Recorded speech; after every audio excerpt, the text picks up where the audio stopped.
So now the car is trying to move. I can feel lots of vibration.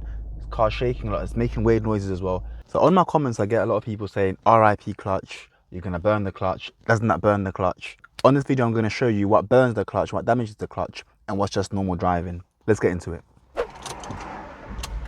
So when it comes to the clutch, where you're gonna damage it is if you're putting a lot of strain on it and you're trying to move the car and something's holding the car back, let's say the handbrake, and you're putting too much pressure on the clutch. One way you can do that is by, let's say you got the handbrake on, you're trying to move and you've got a really strong biting point. So now the car is trying to move. I can feel lots of vibration. The car shaking a lot. It's making weird noises as well. If you hold it at that position for too long, it's gonna burn the clutch because there's a lot of strain on there. To prevent that from happening, what you can do is get a biting point that's not too strong, just for the back to dip down a bit or for the front to raise up a tiny bit. This biting point is fine for a few seconds. If you hold it there for too long, it could still damage the clutch. But let's say you're waiting on a hill and you're about to move off, you can have the clutch for a few seconds, and then once you're ready to go, put the handbrake down, and this is not going to be a big deal. What you want to avoid is having the clutch up too high for too long. Another way you can burn the clutch or damage the clutch is using too much gas when you're moving off. Normally when you're moving off, you do want a bit of gas along with the clutch so it makes it nice and smooth. But if you use lots of gas, let's say I put on like 3000 RPMs and then I try to move off now with this much gas there, and if I keep the clutch down around the biting point, this is gonna burn the clutch. And sometimes you'll actually smell the burning smell in your car. The correct way to do this to prevent yourself from burning your clutch is just have the gas around 1 and 2000 RPMs, so around 1500. So if you have the gas around there and then get the biting point for a few seconds, have a look around and then handbrake down and then move off, this is not going to cause any damage to your clutch. So I hear a lot of people that think that you have to come off the clutch straight away, otherwise you're going to burn the clutch. I'll show you what happens if you come off the clutch straight away. So let's say we've got the gas at the right amount. We'll look around, got the biting point. If I come off the clutch straight away, you see, so I didn't stall there, but the car jerked forward. And if I'm in a traffic situation, that's going to be a problem because I could bump into somebody in front of me.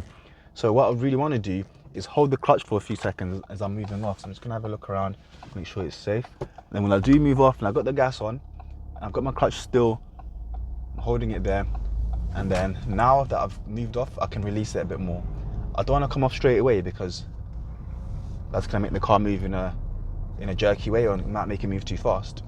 So right now we're on a really steep hill, and this is a place where people can burn the clutch quite easily. One way they might do it is, let's say you're doing a hill stop, you'd probably want to use that brake or the handbrake, but what they might do is bring the clutch up with the brake still on. So right now my brake is on, but my clutch is up and the car is trying to move. And if I hold this position for too long, this is going to damage the clutch and eventually burn the clutch because the car is trying to move, but the brake is holding it still. The right way to do this is keep the clutch down. Let's say you want to do the handbrake technique, keep the clutch down, have a look around. Once you're about to move off, get the clutch at the biting point and then release the brake. And then that way you can start going forward and keeping the clutch still as you release it slowly, and you're not going to burn the clutch that way. So you don't want to hold the clutch for too long, but you also don't want to keep your foot on the brake when you're trying to move. Another way you can put a lot of strain on the clutch is when you're trying to reverse downhill. So this is downhill right now. So my car, this is on a quite steep hill, and if I put the handbrake down, you see the car rolls back straight away because it's quite a steep hill. And what people do here by mistake is, because they're trying to go backwards, they'll bring the clutch to the biting point and then they'll use the brake to control how fast they're going. And this is putting a lot of strain on the clutch and the braking system as well, because you're telling the car to go, but you're also telling it not to go by braking. What you need to do in this situation to make it work properly is put the clutch all the way down and then just use the brake to, control your speed. So this way I'm using my brake, gravity is bringing the car down, and all I'm doing is using the brake. When I want to slow down, I'll brake a little bit. When I want to go back a bit more, I'll ease off the brake and then brake a tiny bit. So I'm not having to bang on my brake, just squeezing the brake gently. So this way I can control how fast I go down the hill really slowly with the brake. But my clutch is down the whole time, because if I bring it up now, the car's going to go too fast, or I'm going to force it to fight against the brake, which is what I don't want to do. So there's been situations where, let's say I've made a video and I'm at a traffic light or waiting at a junction and I've got my clutch down like this, waiting to turn or waiting to move. People have said this can damage the clutch, but it's not really doing any damage. Where it will do damage, if I bring the clutch up like there, the biting point, and wait while the car's trying to move forward for too long, then it's going to damage it. But if I have my foot all the way down, there's no pressure from the clutch because the clutch is not trying to move the car forward. So right now I'll keep it down all the way. Then once I get a safe gap, I'll move off the clutch and make my turn. So like now, come off the clutch and then make my turn. So if I'm trying to go slowly forward and I've got my clutch just around there, around the biting point, and then down again, this is not damaging the clutch. You can tell when it's damaging the clutch because you can feel the pressure. You can feel the car trying to move, but then you're not allowing it to move. But here, when it's moving freely like this, there's no damage being done. This is how you move a car in slow traffic. If I was to bring the clutch up too fast, you see, straight away it goes towards that car there. If I was to bring it down, keep it down all the time, it's not going to move. So to control it, you just have to bring it up a little bit and then down a little bit. Up a little bit and then down a little bit. Also, I get some people saying you're riding the clutch, you're riding the clutch.